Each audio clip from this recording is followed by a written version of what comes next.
I think it is significant. When the Pope arrived, he addressed the General Assembly a week ago Friday. He is the first Jesuit Pope. He is the Pope that of a group of people. He's a representative of a group of people that everybody has feared. These Jesuits. They are the most effective intelligence organization in the world. Even the CIA says that. Well, if it's possible to know it, they know it. They have their fingers in everything. And so when I saw the Jesuit Pope get elected, get appointed, I just thought, wow, this is incredible. I mean, it is appropriate because we live in the last days. I mean, we're very close to the end, and here comes the Jesuit Pope. It's hard to know exactly what they believe, but we have a lot of indications that what they believe isn't Christian, not even close. I mean, it appears to me that they worship Lucifer straight up, that there's no hedging about. I mean, they are by themselves a secret organization. They are a secret society. The hallmark of a secret society is that there are layers within the society, and that the bottommost layer does not understand what's going on at the top. And that as you move through the organization, you get more and more of a revelation of what's going on within the organization until you reach the top and you realize that basically the top has been lying to the bottom. I mean, this is the Freemasons. The Freemasons have 33 degrees, at least on the Scottish Rite, and every layer lies to the layer below until you reach the top and you realize what the truth is. Of course, by the time you reach the top, you are the lying liar at the top. You don't reach the top until you are, well, what the top wants you to be. I see that it's sort of like the Jesuits are the Catholic version of the Freemasons in one sense, except in this way, they're a lot more directed, I believe, than what I would think the Freemasons are. I mean, the Freemasons, I think the conspiracy competes with each other. There are factions within, well, I think there are factions even within the Illuminati. We know that they regularly kill themselves off, kill each other off. But the Jesuits are monolithic. I mean, they don't appear to have factions within them. These guys are really powerful. And the person that started the Illuminati was a Jesuit. And in fact, they even lie to each other. I mean, so as people come out of these organizations and try to tell you what they think is the truth, even what they believe is probably a lie. So we're dealing with lie upon lie upon lie. It's a little hard to figure out what the truth is. So we have to ultimately rely on the Bible. So as we look at all these things, we just realize, wait a second, what all these people are doing is just pushing us towards whatever the Bible said is going to happen. So anyway, the Illuminati may themselves be a creation of the Jesuits. And when you sit there and go like, well, wait a second, why would the Jesuits create something that is so anti-God? Well, what have the Jesuits promised to do? They have promised to destroy anything that isn't Catholic.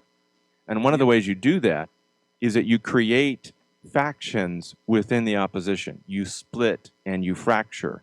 You create fights among your enemies so that you become stronger. That's what they're doing. And their goal is to destroy the Protestants so that whatever is left, the Catholics can then, and again, like you said, we're not Catholic bashing. This is what the plans of the Jesuits are. In fact, if you just look at the Jesuit oath, that is itself horrifying.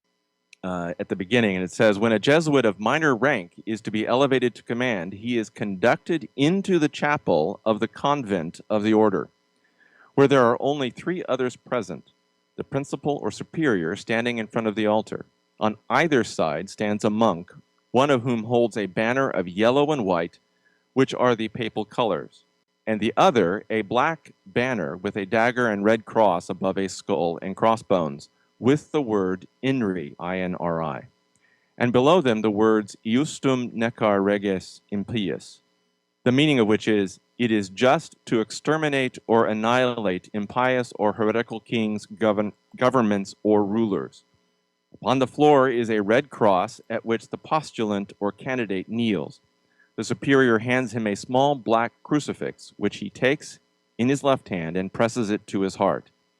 And the superior at the same time presents to him a dagger, which he grasps by the handle and holds the point against his heart. The superior still holding it by the hilt, and thus addresses the postulant. So here's where you get the speech that the superior is said to the person who's actually asking to be elevated in rank. Now, part of the problem is, by the way, this INRI, which they said it is just to exterminate or annihilate impious or heretical kings, governments, or rulers. That is actually also the acronym for Jesus of Nazareth, King of the Jews, or Iesus Nazarenos Rex Judiorum. So there is by itself right there a blasphemy. But in any case, so that's sort of the setting the scene. So here's the speech that the superior is given to the Jesuit that's about to be elevated to command. He says, "My son, heretofore you have been taught to act the dissembler. Among Roman Catholics, to be a Roman Catholic, and to be a spy even among your own brethren. To believe no man, to trust no man. Among the reformers, to be a reformer. Among the Huguenots, to be a Huguenot. Among the Calvinists, to be a Calvinist. Among other Protestants, generally, to be a Protestant.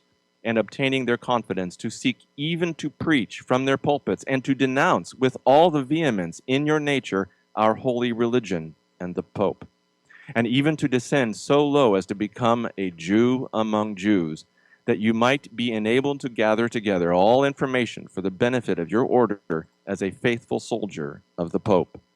You have been taught to insidiously plant the seeds of jealousy and hatred between communities, provinces, states that were at peace, and incite them to deeds of blood, involving them in war with each other, and to create revolutions and civil wars in countries that were independent and prosperous, cultivating the arts and the sciences, and enjoying the blessings of peace, to take sides with the combatants, and to act secretly with your brother Jesuit, who might be engaged on the other side, but openly opposed to that which you might be connected, only that the church might be the gainer in the end, in the conditions fixed in the treaties for peace, and that the end justifies the means.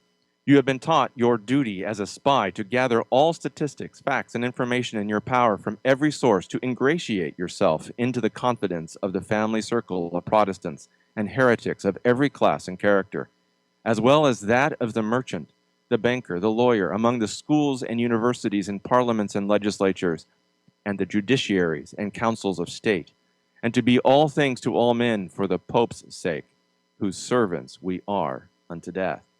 That's the speech that describes what the lower order of the Jesuits is taught to be. Okay, so that's what they are even at the lower levels. And this is what the Pope was taught to be, the one that we are actually looking at now, Pope Frankie, by the way. Pope Frankie comes from John B. Wells. That was his name for him, and I like it. Now, there's another paragraph, and then we have the oath. Mm-hmm. "I do further declare that I will help, assist, and advise all or any of His Holiness agents in any place wherever I shall be, in Switzerland, Germany, Holland, Denmark, Sweden, Norway, England, Ireland, or America, or in any other kingdom or territory I shall come to, and do my uttermost to extirpate the heretical Protestants or liberals' doctrines, and to destroy all their pretended powers, regal or otherwise. I further promise and declare that I will, when opportunity present, make and wage relentless war, secretly or openly, against all heretics, Protestants, and liberals, as I am directed to do, to extirpate and exterminate them from the face of the whole earth, and that I will spare neither age, sex, or condition, and that I will hang, waste, boil, flay, strangle, and bury alive these infamous heretics, rip up the stomachs and wombs of their women, and crush their infants' heads against the walls, in order to annihilate forever their execrable race. That when the same cannot be done openly, I will secretly use the poisoned cup, the strangulating cord, the steel of the poniard, or the leaden bullet, regardless of the honor, rank, dignity, or authority of the person or persons, whatever may be their condition in life, either public or private, as I at any time may be directed so to do by any agent of the Pope or superior of the Brotherhood of the Holy Faith of the Society of Jesus. But Yeah. think about this Pope having made that oath, that vow. Think about that. I mean, this isn't something that you lightly engage in. Oh, yes, well, I have to give this vow if I'm going to move up in the ranks of the. No, this is serious. This is the Pope. So when you look at how wonderful or how great he seems, that's the Pope. And towards the end, after a question and answer in the oath, it says, "He who will not accept him as the vicar of Jesus and his vice regent on earth, let him be accursed and exterminated." Absolutely. Absolutely.